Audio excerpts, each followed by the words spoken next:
ವೀಕ್ಷಕರೇ ನಮಸ್ಕಾರ. ಕನ್ನಡ ನಾಡಿನಲ್ಲಿ ಅನೇಕ ಜನ ವೀರ ರಾಜರುಗಳನ್ನು ನಾವು ನೋಡಿದ್ವಿ.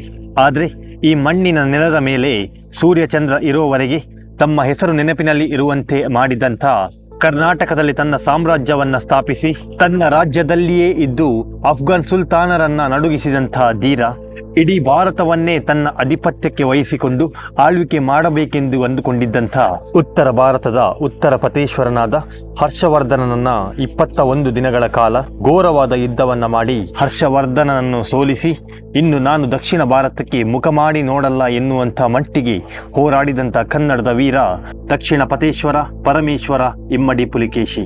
ಇಂತಹ ಅರಸನ ಬಗ್ಗೆ ಒಂದಿಷ್ಟು ಮಾಹಿತಿಯನ್ನ ತಿಳಿಯುತ್ತಾ ಹೋಗೋಣ. ನಿಮಗೆ ಈ ವಿಡಿಯೋ ಇಷ್ಟವಾದರೆ ಲೈಕ್ ಮಾಡಿ, ಸಬ್ಸ್ಕ್ರೈಬ್ ಮಾಡಿ ಮತ್ತು ಬೆಲ್ ಐಕಾನ್ ಅನ್ನ ಪ್ರೆಸ್ ಮಾಡಿ. ವೀಕ್ಷಕರೇ, ರಾಜ ಕೀರ್ತಿವರ್ಮನು ಇಮ್ಮಡಿ ಪುಲಿಕೇಶಿಯ ತಂದೆಯಾಗಿರ್ತಾನೆ. ಈತ ವಾತಾಪಿಯನ್ನು ಅಂದ್ರೆ ಈಗಿನ ಬಾದಾಮಿಯನ್ನ ತನ್ನ ರಾಜಧಾನಿಯನ್ನಾಗಿ ಮಾಡಿಕೊಂಡು ಆಡಳಿತವನ್ನ ನಡೆಸ್ತಾ ಇರ್ತಾನೆ. ಬಾಲ್ಯದಲ್ಲಿ ಪುಲಿಕೇಶಿಯನ್ನು ಎರೆ ಎಂದು ಕರೆಯಲಾಗ್ತಾ ಇತ್ತು.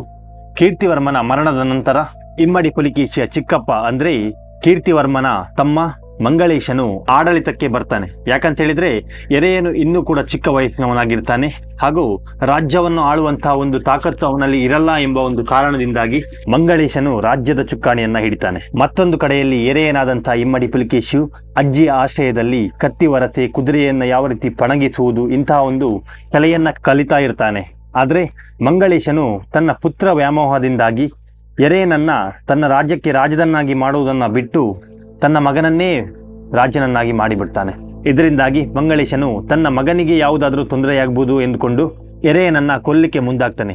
ಇದರಿಂದಾಗಿ ಕೋಪಿತಗೊಂಡಂಥ ಎರೆಯನು ತನ್ನ ಸಾಮ್ರಾಜ್ಯವನ್ನು ಬಿಟ್ಟು ಹೋಗಿ ಬನ ಎಂಬ ರಾಜ್ಯನೊಂದಿಗೆ ಸೇರಿ ಅಲ್ಲಿ ಒಂದು ಪುಟ್ಟಾದಂತಹ ಬುಡಕಟ್ಟು ಸೈನ್ಯವನ್ನ ಸ್ಥಾಪಿಸ್ತಾನೆ. ಈ ಸೈನ್ಯದ ಜೊತೆಗೆ ಕ್ರಿಸ್ತಶಕ 610ರಲ್ಲಿ ಮಂಗಳೇಶನೊಂದಿಗೆ ಯುದ್ಧವನ್ನ ಸಾರಿ ಮಂಗಳೇಶನನ್ನ ಸಾಯಿಸಿ ಬಿಡ್ತಾನೆ. ದಿಗ್ವಿಜಯವನ್ನ ಸಾಧಿಸಿ ತನ್ನ ಬಾದಾಮಿಯನ್ನ ಮತ್ತೆ ವಶಕ್ಕೆ ಪಡೆದುಕೊಳ್ತಾನೆ. ಜೊತೆಗೆ ಎರೆಯ ಎಂಬ ಹೆಸರನ್ನ ಇಮ್ಮಡಿ ಪುಲಿಕೇಶಿ ಎಂದು ಬದಲಾವಣೆ ಮಾಡಿಕೊಳ್ತಾನೆ. ಕನ್ನಡದ ಮೊದಲ ಸಾಮ್ರಾಟನಾದಂತಹ ಈತನ ಬಗ್ಗೆ ಕನ್ನಡಿಗರಾದ ನಮಗೆ ಇಷ್ಟಾದರೂ ಮಾಹಿತಿ ಗೊತ್ತಿರಲೇಬೇಕು.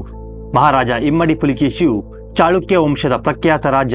ತನ್ನ ಅಧಿಕಾರಾವಧಿಯಲ್ಲಿ ಚಾಲುಕ್ಯ ಸಾಮ್ರಾಜ್ಯವನ್ನ ಉತ್ತುಂಗಕ್ಕೆ ಕೊಂಡೊಯ್ದಂತಹ ಹೆಮ್ಮೆಯ ಕನ್ನಡ ವಂಶದವನು. ಈತ 33 ವರ್ಷಗಳ ಕಾಲ ಸಾಮ್ರಾಜ್ಯವನ್ನ ಆಳ್ವಿಕೆ ನಡೆಸಿದ್ದ.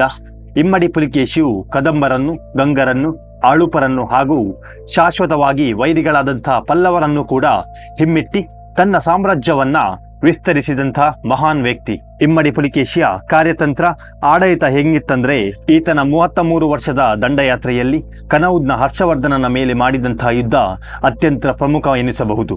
ಉತ್ತರ ಪ್ರದೇಶದ ಕನೌಜ್ನ ರಾಜ ಹರ್ಷವರ್ಧನನು ವರ್ಧನ ರಾಜವಂಶಸ್ಥನಾಗಿರ್ತಾನೆ. ಈ ವಂಶದ ಅತ್ಯಂತ ಪ್ರಬಲ, ಅತ್ಯಂತ ಚಾಣಕ್ಯ ದೊರೆ ಕೂಡ ಈತನಾಗಿರ್ತಾನೆ. ಈತ ಉತ್ತರ ಭಾಗದ ರಾಜರುಗಳನ್ನೆಲ್ಲ ಗೆದ್ದು ಉತ್ತರ ಪ್ರತೇಶ್ವರನಾಗಿರ್ತಾನೆ. ಹಾಗೆ ಉತ್ತರದ ಅನೇಕ ರಾಜರುಗಳು ಈತನ ಮೇಲೆ ಯುದ್ಧ ಸಾರಲು ಹಿಂದೇಟನ್ನ ಹಾಕ್ತಾ ಇದ್ರು. ಆದ್ರೆ ದಕ್ಷಿಣದಲ್ಲಿ ಚಾಲುಕ್ಯರ ಪ್ರಬಲವನ್ನ ತಿಳಿದ ಈತ ಚಾಲುಕ್ಯ ಸಾಮ್ರಾಜ್ಯವನ್ನ ವಶಪಡಿಸಿಕೊಳ್ಳಲು ಮುಂದಾಗ್ತಾನೆ. ಆ ಸಮಯದಲ್ಲಿ ಚಾಲುಕ್ಯ ಸಾಮ್ರಾಜ್ಯವನ್ನ ಆಳುತ್ತಿದ್ದವನು ಇಮ್ಮಡಿ ಪುಲಿಕೇಶಿ. ಕ್ರಿಸ್ತಶಕ 634ರಲ್ಲಿ ನರ್ಮದಾ ನದಿ ಕಣಿವೆಯ ಭಾಗದಲ್ಲಿ ಇಮ್ಮಡಿ ಪುಲಿಕೇಶಿಯು ಹರ್ಷವರ್ಧನನ್ನ ಸೋಲಿಸಿ ದಕ್ಷಿಣ ಪ್ರತೇಶ್ವರ ಎಂಬ ಬಿರುದನ್ನು ಪಡೆಯುತ್ತಾನೆ.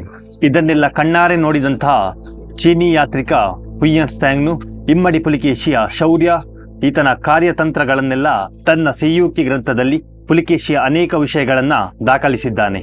ಅಷ್ಟೇ ಅಲ್ಲ, ಬೃಹದಾಕಾರದ ಸೈನ್ಯವನ್ನ ಹೊಂದಿದ್ದ ಅರಬ್ಬರನ್ನು ಕೊಂಕಣ ತೀರದಲ್ಲಿ ಸೋಲಿಸಿದಂಥ ಮಹಾನ್ ವ್ಯಕ್ತಿ ಕೂಡ ಈತ. ಈತನಿಗೆ ನೌಕಾಪಡೆಯ ಪಿತಾಮಹ ಎಂದು ಕೂಡ ಕರೆಯಲಾಗುತ್ತೆ. ಆ ನೌಕಾಪಡೆಯ ಹೆಸರು ಕರ್ನಾಟ ಬಲ. ಇನ್ನೊಂದು ಈತನ ಮಹಾನ್ ಸಾಧನೆ ಅಂದ್ರೆ ತಲಕಾಡಿನ ಗಂಗರನ್ನ ಗೆದ್ದು ಪುಲಿಕೇಶಿಯು ಗಂಗರ ದೊರೆಯಾದಂಥ ದುರ್ವಿನೀತನ ಮಗಳನ್ನು ಮದುವೆಯಾಗಿ ಬಿಡ್ತಾನೆ. ಇವರಿಗೆ ಜನಿಸಿದಂತಹ ಮಗನೇ ವಿಕ್ರಮಾದಿತ್ಯ. ಈತನು ದೊರೆಯಾದ ನಂತರ ಚಾಲುಕ್ಯ ಸಾಮ್ರಾಜ್ಯವನ್ನ ಇನ್ನಷ್ಟು ಮಟ್ಟಕ್ಕೆ ಉತ್ತರದ ಭಾಗಕ್ಕೂ ವಿಸ್ತರಿಸಿದನೆಂದು ಐಹೊಳೆ, ಬಾದಾಮಿ ಶಾಸನಗಳು ತಿಳಿಸುತ್ತವೆ. ಹೀಗೆ ಕಾಲ ಕಳೀತಾ ಇದ್ದಂತೆ ಪುಲಿಕೇಶಿಗೆ ವಯಸ್ಸಾಗ್ತಾ ಬಂತು. ಅವರ ಮಕ್ಕಳು ತಮ್ಮ ರಾಜ್ಯಭಾರಕ್ಕಾಗಿ ಕಾದಾಡ್ತಾ ಇದ್ರು. ಅಷ್ಟೇ ಅಲ್ಲ, ಆರೋಗ್ಯ ಕೂಡ ಹದಗೆಡ್ತಾ ಬಂತು. ಹೀಗಿರುವ ಸಮಯದಲ್ಲಿ ಇದೇ ಒಳ್ಳೆಯ ಅವಕಾಶ ಅಂದುಕೊಂಡಿದ್ದಂಥ ಪಲ್ಲವರ ದೊರೆ ಮಹೇಂದ್ರವರ್ಮನು ಕ್ರಿಸ್ತಶಕ 642ರಲ್ಲಿ ಇಮ್ಮಡಿ ಪುಲಿಕೇಶಿಯ ಮೇಲೆ ದಾಳಿ ಮಾಡ್ತಾನೆ. ಈ ದಾಳಿಯಿಂದಾಗಿ ಪುಲಿಕೇಶಿಯ ತಮ್ಮ ಕುಬ್ಜ ವಿಷ್ಣುವರ್ಧನನು ಬಲಿಯಾಗ್ತಾನೆ. ಇಂಥ ಸಮಯದಲ್ಲಿ ಪಲ್ಲವರ ದಾಳಿಗೆ ತುತ್ತಾದಂಥ ಬಾದಾಮಿ ಚಾಲುಕ್ಯರು ನಂತರ ಪಲ್ಲವರ ದೊರೆ ನರಸಿಂಹವರ್ಮನು ಇಮ್ಮಡಿ ಪುಲಿಕೇಶಿಯ ಮೇಲೆ ದಾಳಿ ಮಾಡಿಬಿಡ್ತಾನೆ. ಇದರಿಂದಾಗಿ ಇಮ್ಮಡಿ ಪುಲಿಕೇಶಿಯು ರಣರಂಗದಲ್ಲಿ ಹೋರಾಡುತ್ತಾನೆ ತನ್ನ ಪ್ರಾಣವನ್ನ ಕಳ್ಕೋಬೇಕಾಗುತ್ತೆ. ಈ ರೀತಿಯಾಗಿ ಚಾಲುಕ್ಯ ವಂಶದ ಅವನತಿಗೆ ಕಾರಣವಾಗುತ್ತೆ. ಕನ್ನಡ ನಾಡಿನಲ್ಲಿ ಇಮ್ಮಡಿ ಪುಲಿಕೇಶಿಗೆ ಉತ್ತಮ ಸ್ಥಾನವಿದೆ. ಇಂತಹ ರಾಜನನ್ನ ಪಡೆದಿರುವಂತಹ ನಾವೇ ಧನ್ಯರು. ಮತ್ತೆ ಸಿಗೋಣ.